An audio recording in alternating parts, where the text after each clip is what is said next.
congratulations on your first book. Thank you so much. I can't believe it. It's been out in the world for a couple of weeks. And yeah, it's just super exciting to have written something that people are now engaging with. I know, it's your labor of love. I absolutely enjoyed reading the book. I did put it down. I finished it in an entire afternoon. One of the articles I wrote for Allure was on opening up to a polyamorous relationship. And I realized actually we're all polyamorous because it is impossible to have all of our needs be met by one person. And even in my work as a sexual health expert and an educator, I often deal with a lot of cases where people are feel cheated on when their partners have fantasies or when they watch porn or when they masturbate.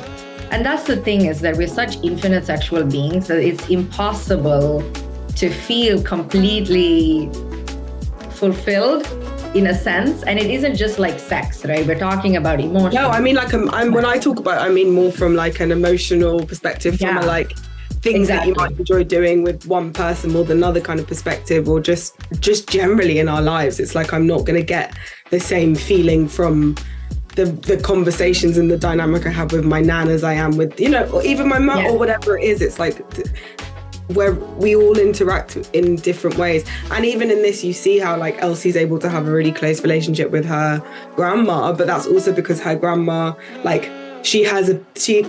the grandma and granddaughter relationship is very different to that of mother and daughter, unless you you were literally raised raised by your grandparent. She had both of her grandma and her mum there, but her mum didn't have her grandma there. So her mum has resentment towards her mum for not being there and sharing closeness. And so it's there are all of these things that you have to understand and map to be able to get, again, why she's showing up in the world that she is now, but also really to understand, where her mum's coming from as well. And that's also a journey for her, even if that's also acknowledging and just saying, you know what, this relationship it's still flawed, or she still made mistakes, but I can understand a little bit more as to why she shows up in the world, or she has shown up in the world, or with me in the way that she does. And I think that's quite freeing when you're able to be a bit more open about how you see people and the things that make them who they are. Yeah, no, I completely agree with that. And I'm also just thinking about Elsie and Juliet being best friends since they were young. And we put a lot of priority. And I was just talking to someone about this the other day, and I said, we tend to encourage female friendships, but we don't. And so it manifests in the way that Andrew is jealous of the closeness that Juliet and Elsie have. Elsie's also jealous of Andrew, though.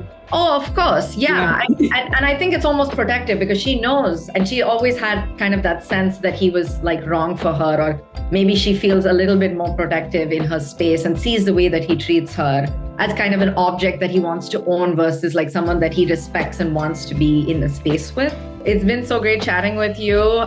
You can follow me, Varuna Srinivasan, at Dr. Varuna Srinivasan, and you can follow Liv at Liv's Little on Instagram. And please buy Rosewater wherever you get books.